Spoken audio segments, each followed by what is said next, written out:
يا لطيفا بالعباد. Bismillahirrahmanirrahim. Assalamualaikum warahmatullahi wabarakatuh. Sahabat cari berkah guru, semoga kita semua selalu dalam lindungan Allah Subhanahu wa ta'ala. Amin amin ya rabbal alamin. Menghadapi ulama dan ilmuwan, hari-hari pun terus berlalu. Perhatian masyarakat semakin tertuju kepada pribadi Syekh Abdul Qadir. Terlebih-lebih para ulama dan ilmuwan di kawasan Irak dan sekitarnya. Mereka sangat penasaran dan ingin tahu akan kemampuan orang yang disebut waliullah. Suatu ketika para ulama dan ilmuwan sejumlah 100 orang berkumpul di sebuah tempat. Mereka berunding untuk menguji pengetahuan Syekh Abdul Qadir dengan keahliannya masing-masing. Sejumlah masalah telah mereka siapkan untuk dikemukakan kepadanya. Selanjutnya ke-100 orang itu berduyun-duyun datang kepada Syekh Abdul Qadir Al-Jailani di sebuah majelis. Syekh Abdul Qadir Al-Jailani radhiyallahu anhu mengetahui akan maksud kedatangan para tamunya. Sang wali segera menundukkan kepalanya memohon pertolongan Allah Subhanahu wa ta'ala.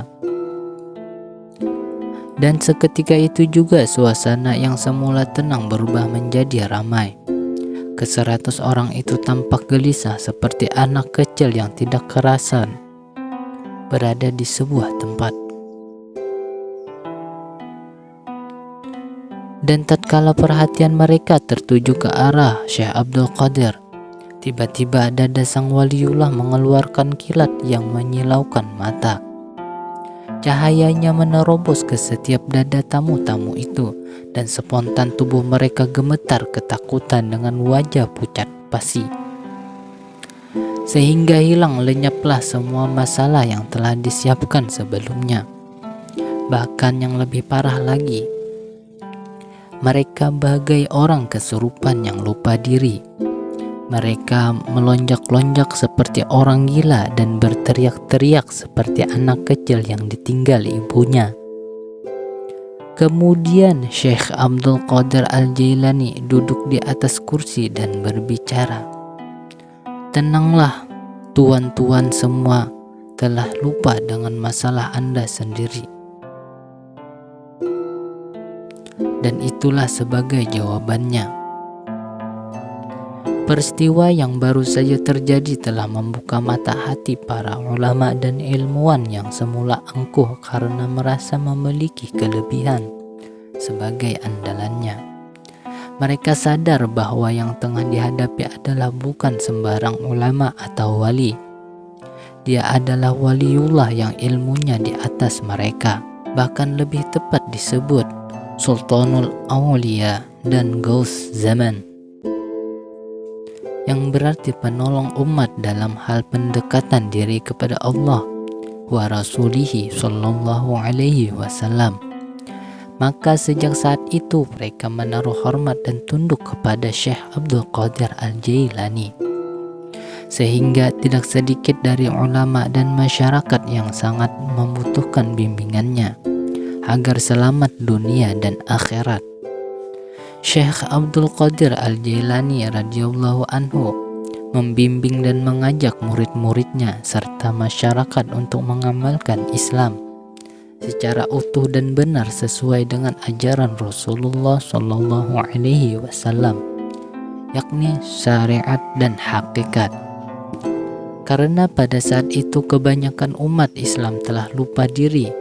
Mereka mengamalkan agama dengan sepotong-potong menurut kemauannya sendiri, sehingga tidak sesuai dengan ajaran semula, bahkan cenderung menyimpang karena terpengaruh oleh kebutuhan dunia. Sebagai seorang waliullah yang sekaligus guru dari murid-muridnya, maka Syekh Abdul Qadir membimbing mereka kembali ke jalan Allah dengan menundukkan hawa nafsu. Kisah selanjutnya, doanya dikabulkan Allah.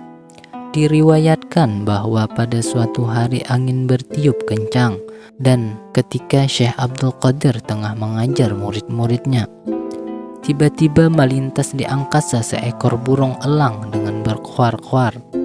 Suaranya yang keras sempat mengganggu mereka yang sedang belajar di majelis itu.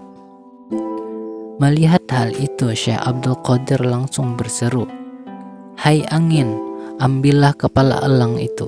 Seketika itu juga burung elang tersebut jatuh dengan kepala terpisah disambar angin. Syekh Abdul Qadir segera memungut burung yang sudah mati itu dan menyambung kembali kepalanya. Kemudian membaca Bismillahirrahmanirrahim sambil mengusap-usap tubuhnya. Maka atas izin Allah Subhanahu wa Ta'ala, elang tersebut hidup kembali dan terbang ke udara seperti sedia kala. Yang hadir dalam majelis sangat kagum akan kekeramatan Syekh Abdul Qadir Al-Jailani. Di lain hari datang seorang penduduk Baghdad menghadap Syekh Abdul Qadir Al-Jailani karena anak gadisnya telah dilarikan oleh jin dari suatu rumahnya. Syekh Abdul Qadir berkata, "Malam ini juga pergilah ke bekas reruntuhan bumi, kemudian duduklah di atas bukit yang kelima dan goreslah bumi berupa lingkaran sambil membaca Bismillahirrahmanirrahim atas niat Abdul Qadir.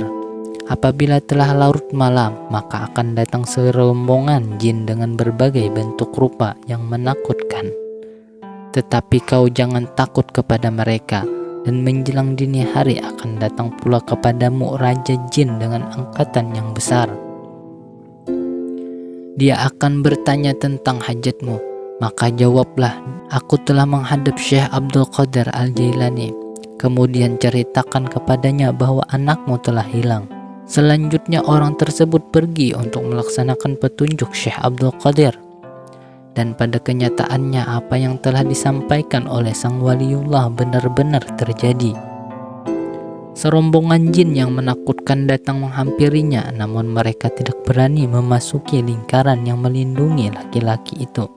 Raja Jin bertanya, "Wahai manusia, apa maksudmu datang ke tempat ini?" Lalu laki-laki itu menjawab, "Aku telah menghadap Syekh Abdul Qadir Al-Jailani dan diperintahkannya untuk datang ke tempat ini." Kemudian diceritakannya tentang anaknya yang telah hilang. Mendengar nama Syekh Abdul Qadir Al-Jailani, maka dengan segera Raja Jin itu turun dari punggung kudanya dan langsung bersujud ke bumi. Kemudian sang raja memerintahkan kepada anak buahnya untuk mengembalikan anak gadis tersebut kepada orang tuanya. Adapun sebab terjadinya penculikan itu karena ada salah satu jin yang jatuh cinta kepada anak gadis tersebut, dan yang menculiknya adalah bangsa jin yang tinggal di negeri Cina. Akhirnya si gadis segera dikembalikan kepada orang tuanya karena merasa takut kepada Syekh Abdul Qadir Al-Jailani radhiyallahu anhu. Khusus bagi jin dan manusia. Ya Latifan bil ibad